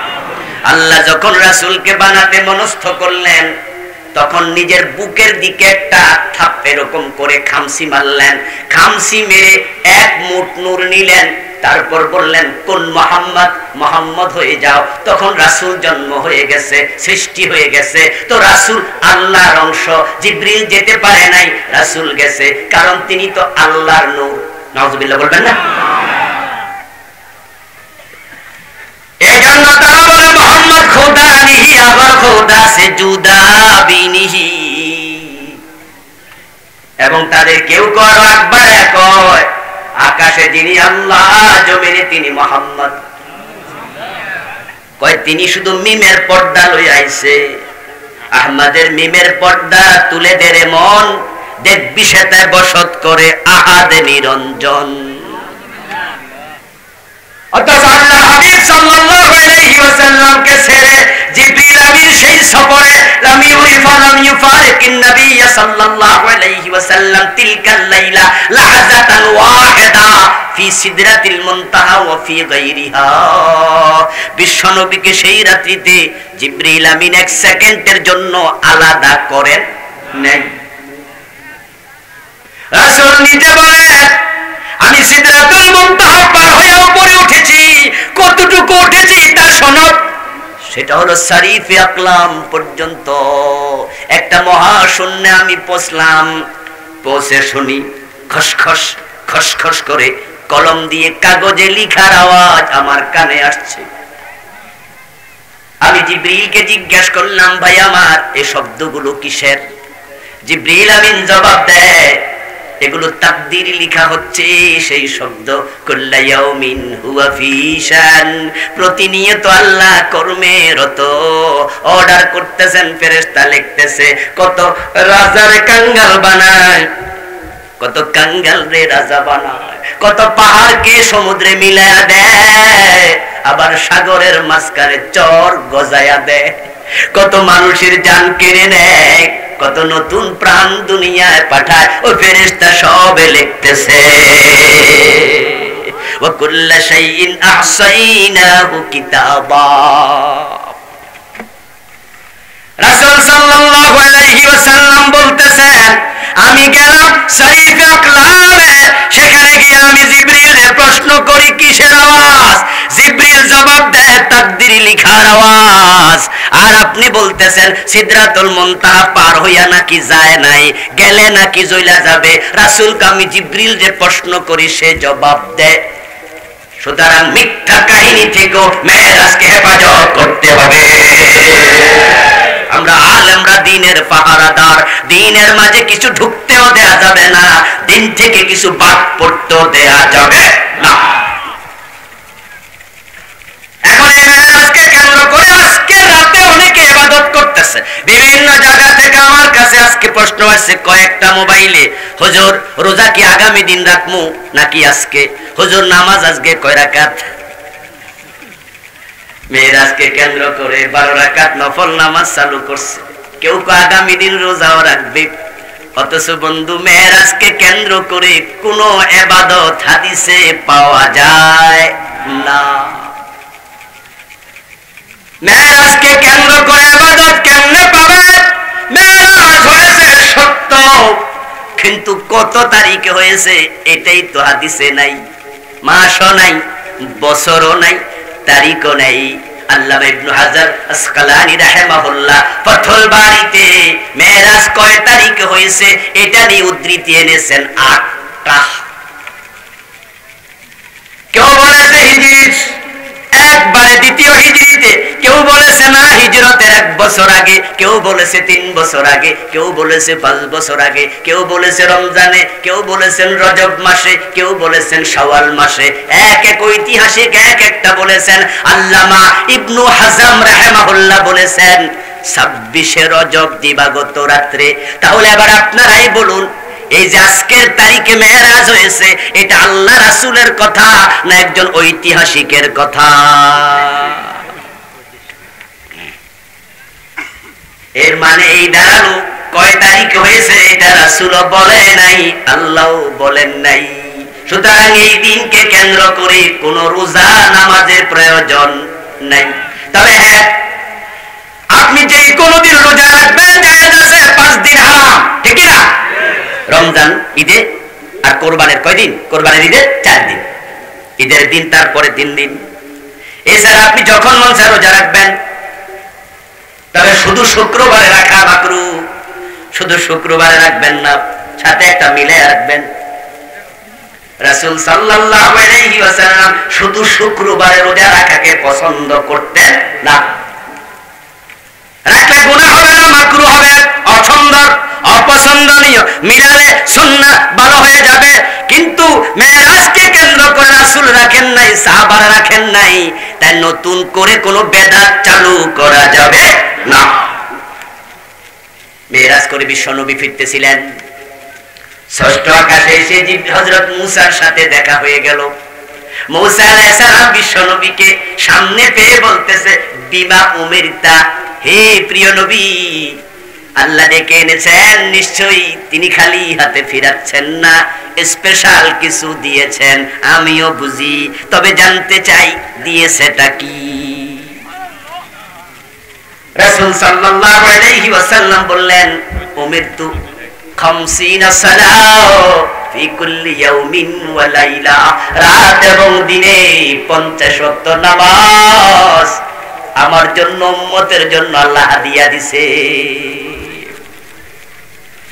মুসা নবীর সাথে সাথে বলে, প্লিজ গো ব্যাক, সামনে যান না, পিছে যান। ইরজা ইলা রাব্বিকা ফাসালহু তাখফীফ, এই 50 ওয়াক্ত নিয়ে বাড়ি আইলে আমরার উপায় ছিল না। মুসা নবীর উপর আল্লাহ রহম করুক, সবাই বলেন আমিন। আল্লাহ ওনার সম্মান আরো বাড়াইয়া দেন, বলেন আমিন। উনি আমার বাঁচাইছে ভাই, উপায় ছিল না। 5 ওয়াক্ত হলো, এ তো আমরা দান জানছি কেনা, ফজরের টাইমে সালাম ফিরিয়ে দেখবেন মসজিদ খালি। 50 ওয়াক্ত হলে ইমামও পাইতেন না, ইমামও বেতন দিয়ে খুঁজে পাইতেন না। বিশ্বনবী শুনলেন পরামর্শ, আল্লাহর কাছে বললেন 10 ওয়াক্ত সাথে সাথে মাপ, সুবহানাল্লাহ। মুসা নবী বলে আবার যান, আবার গেলেন 10 ওয়াক্ত মাপ, আবার যান, আবার গেলেন 10 ওয়াক্ত মাপ, আবার যান, আবার গেলেন, এভাবে মাপ হতে হতে 45 ওয়াক্ত।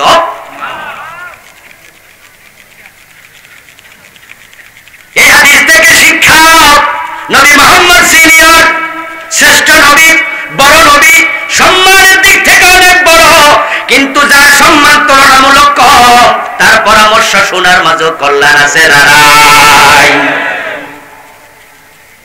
এই জন্য চেয়ারম্যান সাহেব মেম্বারদের কথা শুনে, পরামর্শ নেয়, মেম্বার সাহেব ওয়ার্ডের পাবলিকের কথা শুনে, প্রধানমন্ত্রী মন্ত্রী পরিষদের কথা শুনে, সচিব সাহেব তার অধীনস্থর কথা শুনে। আমরুহুম শুরা বাইনাহুম, পরামর্শের মাঝে আল্লাহর রহমত আছে। যারা নিজে নিজে কাজ করে, পরামর্শ শুনে না, তারাই স্বৈরাচার হয়ে যায়, তাদের উপর আল্লাহর রহমত আর থাকে না। অনেক স্বামী আছে স্বৈরাচার, ঘরে পোলাপান বউ কারোর সাথে কোনো পরামর্শ করে না, জায়গা কিনবে, ঘর করবে, বাড়ি করবে, ব্যাংক ব্যালেন্স করবে, বউরে একটা কথা জিজ্ঞাসা হবে। স্ত্রী যদি কোনোদিন কয়, যেমনি এত বড় একটা কাজ করলেন, আমারে একটা আর জিগাইলেন না, কয় তুমি কি তা বুঝো? এমন কিছু স্বৈরাচার স্বামী আছে না নাই? আসলে এগুলো স্বামী না, এগুলো আসামি। যদি আপনার স্ত্রীকে আপনি মূল্যায়ন না করেন, কিছু জিজ্ঞাসা না করেন, সে কিন্তু নিজেকে আপনার পরিবারের সদস্য ভাবতে শিখে না, সে মনে করে পরিবারের আমি কেউ। আল্লাহ হাবিব সাল্লাল্লাহু আলাইহি ওয়াসাল্লাম সর্বশেষ 5 ওয়াক্ত নিয়ে রওনা দিলেন। মুসা নবী বলেন আবার যান। রাসূলুল্লাহ বলেন প্লিজ আর ধাক্কা দিয়েন না, অনেক হইছে, আপনার কথা শুনেছি। আল্লাহ যখন 5 বলেছে, হাত্তা ইস্তাহিয়াইতু ওয়ালাকিন আরদা ওয়া উসাল্লিমু, আমার শরম লাগে, আমি আর যামু না। আল্লাহরে বলেছি, আল্লাহ আমি খুশি হয়ে গেছি। নবী মুহাম্মদ 5 ওয়াক্ত নামাজের উপর খুশি। এখন উম্মত হিসাবে 5 ওয়াক্ত নামাজের উপরে খুশি থেকে এই নামাজটা পড়া দরকার আছে না নাই? মান তারাকা সালাতাম মুতাআম্মিদান ফাকাদ কাফারা, ইচ্ছা করে যে নামাজ কুফরি। আমার ডানে বামে সামনে পিছে যারা বসে আলোচনা শুনছেন দূর থেকে বিনীত আরজ করব, যদি আপনি ঈমান নিয়ে মরতে চান নামাজ ছাড়ার কোনো সুযোগ আপনার নেই। যে ব্যক্তি নামাজ ছেড়ে দেয় তার ঈমানটাই থাকে না। ইন্না বাইনাল মারই ওয়াল কুফরি তারকাস সালাত। হাদিস হলো ব্যক্তির মাঝে কুফরি এবং তার ঈমান পার্থক্যকারী একমাত্র নামাজ, নামাজ, নামাজ। নামাজ এমন এক ইবাদত যেটা জীবন থেকে আলাদা হবে না, হবে না। তুমি দাঁড়াতে পারো না, বসে পড়ো, বসে পারো না, শুয়ে পড়ো, ওযু করতে পারো না, তায়াম্মুম করো। লঞ্চ ডুবে গেছে, তুমি সাঁতার কাটছো, এখনো হুঁশ আছে, সূর্য ডুবতে বসেছে। শরীয়তের বিধান হলো হুঁশ যদি থাকে তুমি সাঁতার কাটতে কাটতে ইশারায় হলো আসর পড়তে হবে, তখনও মাফ নাই। এমন অ্যাক্সিডেন্ট করেছো প্রিয় ভাই, পা থেকে মাথা পর্যন্ত পুরা বডি তোমাকে একবারে প্যাকেট বানায়া দিছে, একবারে ভালো করে ডাক্তার সাহেব ব্যান্ডেজ করছে, বলে দিছে আগামী 1 মাস পানি ছোঁয়া যাবে না। ওই কঠিন সময় ইসলাম বলে তায়াম্মুম করে নামাজ পড়ো। তুমি যদি শুয়ে পড়তে চাও পাটা পশ্চিম দিকে দাও, মাথাটা পূর্ব দিকে ফিরাইয়া বালিশ দিয়া মাথা উঁচু করে পশ্চিম দিকে ফিরাও, অথবা পূর্ব উত্তর দক্ষিণে মাথা করে পা দিয়া কাইট হইয়া তুমি নামাজ শুয়ে শুয়েও পড়তে হবে, তখনও মাফ নাই। মহিলার প্রসব বেদনা শুরু হয়েছে, দাঁড়াইলেও ব্যথা, বসলেও ব্যথা, শুইলেও ব্যথা, কিন্তু তখনও রক্তটা ভাঙে নাই, পানিটা বের হওয়া শুরু হয় নাই। ওই কঠিন টাইমে শরীয়তের বিধান, ও আমার প্রিয় মা, যতই বেদনা থাকুক না কেন তখনও নামাজ মাফ নাই। দেহের মাঝে মাথা যেমন, দিনের মাঝে নামাজ তেমন। মাথা আলাদা হলে ব্যক্তি চিনা যায় না, নামাজ আলাদা হয়ে গেলে তোমার ইসলাম চিনা যাবে না। মেরাজ থেকে নামাজ নাও, ওই নামাজটা আবার সুন্নাহ তরিকা হতে হবে। সাল্লু কামা রাআইতুমুনি উসাল্লি, রাসূলের মতো শিখতে হবে, মা বাবার মতো নয়, পীর দরবেশের মতো নয়। বিশ্বনবী শিখিয়েছেন ইমাম যদি ভুল করে তার তোমরা পিছন থেকে লোকমা দিও। লোকমা দেওয়ার জন্য কি বলতে হবে? সুবহানাল্লাহ। রাসূল শিখিয়েছেন সুবহানাল্লাহ, বাংলাদেশে চালু হয়েছে আল্লাহু আকবার। রাসূল নামাজ শুরু করেছেন আল্লাহু আকবার দিয়া, বাংলাদেশে চালু হয়েছে ইন্নী ওয়াজহাতু দিয়া। রাসূল তাশাহুদে হাত রেখেছেন, বাম হাত এভাবে, ডান হাত রেখেছেন এইভাবে গোল করে, বাংলাদেশে দুইটাকে সমান করে দিয়েছে। নামাজের মাঝে অসংখ্য ভুল ঢুকে গেছে। বিশুদ্ধ নামাজ পড়তে হবে, রাসূল থেকে শিখতে হবে। আমি এই বিষয়ে একটি বই লিখেছি, হাদিসের বৈচিত্র্যে পূর্ণাঙ্গ নামাজ, সব ডকুমেন্ট দলিল আদিল্লা উপস্থাপন করে। ইনশাআল্লাহ আজকের স্টেজে আমার 4টি বই পাবেন। আমার বন্ধু মেরাজ থেকে নামাজ শিখেন, নামাজ ধরেন। রাসূল ফিরে আসলেন, এসে বললেন আমি জাহান্নামে গিয়ে দেখেছি সুদখোরদেরকে জাহান্নামে শাস্তি দেয়া হচ্ছে। জাহান্নামে গিয়ে দেখেছি অধিকাংশ নারী জাহান্নামী, জান্নাতে গিয়ে দেখেছি দুনিয়ার গরিব মানুষগুলো অধিকাংশ জান্নাতে বিচরণ করছে। এই বিষয়ে সব লেখা আমার মেরাজ বইটিতে আছে। রাত অনেক হয়ে গেছে, 11:30 পার হয়ে গেছে, আমরা আর সামনে যেতে চাই না। এই বইটি সংগ্রহ করে নিলে পড়লে উপকৃত হবেন। আল্লাহ তাআলা আমাদের সকলকে মেরাজের শিক্ষা লালন করে জীবনকে ওহীর আলোকে